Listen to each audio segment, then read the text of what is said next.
காலின் Scott அமெரிக்காவில் உள்ள ஒரேகோன் மாகாணத்தில் பிறந்தவர். தனது கல்லூரி படிப்பை மே 2016 இல் முடித்தார்.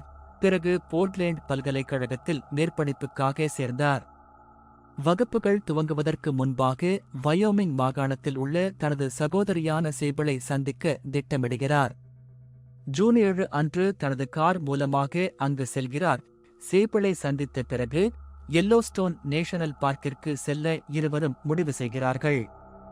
சேபிள் மற்றும் காலின் கார் மூலமாக பார்க்கிற்கு செல்கிறார்கள்.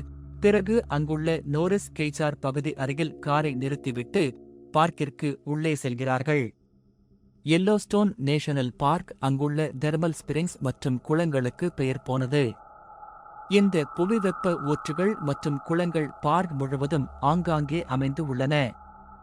ஒரு செயலற்ற எரிமலையின் மீது அமைந்து உள்ள இந்த பார்க்கிற்கு அடியில் உள்ள மாக்மா என்ற எரிமலை குழம்பின் மீது நிலத்தடி நீர் பாயும் பொழுது அது கொதிநீராக மாறி மேல் நோக்கி வருகிறது. இப்படி வரும் சூடான நீர் மற்றும் நீராவியானது நிலத்தில் உள்ள குளங்களில் தேங்குகிறது.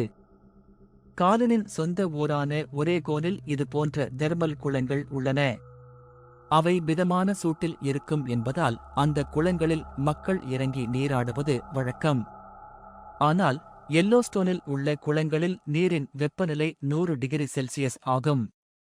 முக்கியமாக இந்த பார்க்கில் மிகவும் அதிகமான வெப்பமுள்ள தெர்மல் குளங்கள் நோரிஸ் கெய்சார் பகுதியில்தான் அமைந்துள்ளன. மேலும் எரிமலை குழம்பில் உள்ள ரசாயனங்கள் கொதிநீரில் கரைவதால் இந்த நீர் மிகவும் அமிலத்தன்மை உடையதாகவும் இருக்கிறது.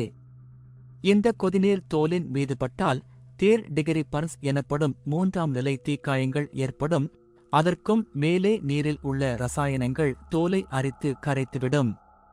3ஆம் நிலை தீக்காயங்கள் தோலின் ஆழமான அடுக்குகளை பாதிக்கின்றன மற்றும் அவை தோலை முற்றிலும் எரித்துவிடும். இவற்றை எளிதாக குணமாக்க முடியாது. பலர் இந்த நீரில் எதிர்பாராத விதமாக தவறி விழுந்து பலத்த காயம் அடைந்து பாதிக்கப்பட்டு உள்ளார்கள். சிலருக்கு கண்கள் தெரியாமலும் சிலரின் தோல் உரிந்து வந்தும் இருக்கிறது. சில சமயங்களில் உயிரிழப்பிற்கும் வாய்ப்புகள் உள்ளது. இதனால் பார்க் நிர்வாகம் தெர்மல் குளங்களிற்கு அருகில் யாரும் செல்லக்கூடாது என ஆங்காங்கே எச்சரிக்கை பலகைகள் வைத்துள்ளது. மேலும் பார்வையாளர்கள் பாதுகாப்பாக சென்று வர நடைபாதைகளை பார்க் முழுவதும் அமைந்துள்ளது. இந்த நடைபாதைகளை விட்டு பார்க்கிற்குள் செல்வது சட்டவிரோதம் ஆகும். ஆனால் சிலர் அதை கடைபிடிக்காமல் நடைபாதைகளை விட்டு உள்ளே செல்வது வழக்கமாகும். காலின் மற்றும் சேபிள் இருவரும் நடைபாதையை பின்பற்றி பார்க்கிற்குள் செல்கிறார்கள். ஆனால் போர்க் சாப் கெய்சார் பகுதியில் நடைபாதையை விட்டு விலகி அருகில் உள்ள தெர்மல் குளம் நோக்கி செல்கிறார்கள். இவர்கள் போகும் வழியில் தொடர்ச்சியாக எச்சரிக்கை பலகைகள் வைக்கப்பட்டு இருக்கின்றன. ஆனாலும் அதை அவர்கள் கண்டுகொள்ளவில்லை. சில 100 அடிகள் நடந்து சென்ற பின் ஒரு குளத்தை பார்க்கிறார்கள். இந்த குளம் சுமார் 4 அடி அகலம், 6 அடி நீளம் மற்றும் 10 அடி ஆழமும் கொண்டது. அதன் மேற்பரப்பில் இருந்து லேசாக நீராவி வந்து கொண்டு இருக்கிறது. உடனே சேபிள் தனது செல்போனில் வீடியோ எடுக்க ஆரம்பிக்கிறார். காலின் அந்த குளத்தில் இறங்க முடிவு செய்கிறார். இதை சேபிள் அருகில் நின்று வீடியோவில் பதிவு செய்கிறார். பார்க்கில் உள்ள அனைத்து விதிமுறைகளையும் மீறி இருவரும் ஆபத்தான காரியத்தை செய்கிறார்கள். மதியம் சுமார் 2 மணி அளவில் சேபிள் வீடியோ எடுத்துக்கொண்டு இருக்கும் போது காலின் குளத்தின் அருகில் செல்கிறார். குளத்தின் ஓரத்தில் நின்று எட்டி பார்க்கிறார். பின்பு குனிந்து குளத்து நீரின் சூட்டை கண்டுபிடிக்க நீரை தொட செல்கிறார். இதுபோன்ற தெர்மல் குளங்களின் ஓரங்களில் பாறை போன்று இருக்கும் கரைகள் நீரின் கடுமையான அமிலத்தன்மை காரணமாக அரித்து செல்லப்பட்டிருக்கும். மேலே பாறை போன்று தோன்றினாலும் அடியில் பாறை கரைந்து போய் மிகவும் பலவீனமாக இருக்கும். இதை பற்றி தெரியாத காலின் குனிந்து நீரை தொட முயற்சி செய்யும் போது அது உடைந்து விடுகிறது. காலின் தவறி குளத்தில் விழுகிறார். அப்போதுதான் அவருக்கு தெரிகிறது அது கொதிக்கும் நீர் என்று. ஒருபுறம் அமிலத்தன்மை கொண்ட நீர் உடனடியாக அவரது தோலை கரைக்க ஆரம்பிக்கிறது. இன்னொரு புறம் கொதிக்கும் நீர் அவரை உயிரோடு வேக வைக்கிறது. சில நொடிகளில் முற்றிலும் நீரில் மூழ்கிவிடுகிறார். வலி தாங்காமல் அலறுகிறார். இது அனைத்தும் வீடியோவில் பதிவாகிறது. அதிர்ச்சி அடைந்த சேபிள் உடனே ஓடிச் சென்று அவருக்கு உதவ முயற்சி செய்கிறார். ஆனால் கொதிக்கும் நீரால் அவருடைய கைகள் வெந்து போகிறது. அவரால் காலினை பிடித்து இழுக்க முடியவில்லை. தன்னால் காப்பாற்ற முடியாது என்று தெரிந்து வேறு வழி இன்றி பார்க் நிர்வாகத்திற்கு போன் செய்கிறார். ஆனால் நடுக்காட்டில் உள்ள இந்த இடத்தில் நெட்வொர்க் கவரேஜ் இல்லை. உதவியை தேடி சேபிள் அங்கிருந்து வந்த வழியாக திரும்பி ஓடிச் செல்கிறார். சிறிது நேரம் கழித்து பார்க்கில் உள்ள அருங்காட்சியகம் வந்து அடைகிறார். அங்கிருந்த ரேஞ்சர் ரோசாவிடம் நடந்ததை சொல்லி யாராவது வந்து தனது சகோதரரை காப்பாற்றுமாறு கேட்கிறார். உடனடியாக ரோசா பார்க் தலைமை அலுவலகத்திற்கு ரேடியோ மூலம் தகவல் கொடுக்கிறார்.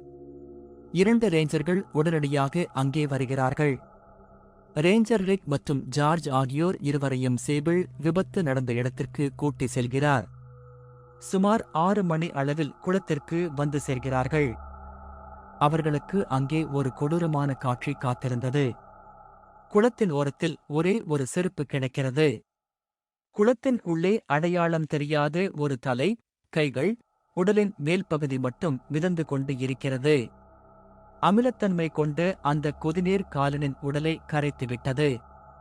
உடல் பாகங்கள் கடுமையாக அரைக்கப்பட்டு அடையாளமே தெரியாதவாறு இருக்கின்றன. இந்த உடல் பாகங்களுடன் காலனின் இன்னொரு செருப்பு மிதந்து கொண்டு இருக்கிறது. அன்று காலனின் வயது வெறும் 23. குளத்தின் அருகில் சென்றால் தரை உடைந்து போக வாய்ப்பு உள்ளதால் நீண்ட இரும்பு கம்பிகள் கொண்டு உடல் பாகங்களை மீட்டு எடுக்க முயற்சி செய்கிறார்கள். ஆனால் சிறிது நேரத்தில் இருட்டாகிறது. மேலும் அன்று இரவு பலத்த மின்னல் மற்றும் புயலுக்கு வாய்ப்பிருந்ததால் அனைவரும் இரவு சுமார் 8 மணி அளவில் வெளியேறுகிறார்கள். அடுத்த நாள் திரும்ப வந்து காலனின் உடல் பாகங்களை மீட்டு எடுக்க முடிவு செய்யப்படுகிறது. அடுத்த நாள் திரும்ப வந்தபோது இன்னும் அதிர்ச்சியான காட்சி காத்து கொண்டு இருந்தது. அன்று குளம் சேறு போன்ற தோற்றத்தில் இருந்தது. காலனின் உடல் பாகங்கள் முற்றிலும் கரைந்துவிட்டன. கடுமையான அமிலங்கள் மற்றும் கொதிநீர் காலனை கரைந்து சேறு போன்று நீரில் கலந்துவிட்டது. இருந்தாலும் குளத்திற்கு உள்ளே உடல் உறுப்புகள் இருக்கலாம் என்று நினைத்து இரும்பு கம்பிகளை வைத்து தேடுகிறார்கள். ஆனால் எந்த ஒரு பாகங்களும் கிடைக்கவில்லை. அந்த குளம் காலனின் நிரந்தர சமாதியாகிவிட்டது. அவரின் பர்ஸ் மற்றும் காலணிகள் மட்டுமே கிடைத்தன. வருங்காலத்தில் குளத்தின் நீரின் அளவு குறையும் போது ஏதாவது உடல் பாகங்கள் தென்பட்டால் அவற்றை மீட்டு எடுப்பதாக பார்க் நிர்வாகம் தெரிவிக்கிறது. இதுபோன்று எல்லோஸ்டோன் நேஷனல் பார்க்கில் இதுவரை 22 பேர் மரணமடைந்து இருக்கிறார்கள். இந்த பார்க்கில் மனித உயிரிழப்புகளுக்கு முதல் காரணம் இதுபோன்று தெர்மல் குளங்களில் விழுவதே காரணம் ஆகும். பார்க் நிர்வாகம் என்னதான் எச்சரிக்கைகள் மற்றும் அறிவிப்புகள் கொடுத்தாலும் மக்கள் அதை கடைபிடிக்காமல் தங்களையும் மற்றும் அவர்களுடன் உள்ளவர்களையும் ஆபத்திற்கு உள்ளாக்குகின்றனர். இதோடு இந்த எபிசோட் முடிவடைகிறது. இந்த எபிசோட் பற்றிய உங்களது கருத்துக்களை கமெண்ட் செக்ஷனில் பதிவு செய்யுங்கள். வேறொரு தலைப்பை அடுத்த எபிசோடில் பார்க்கலாம். நன்றி, வணக்கம்.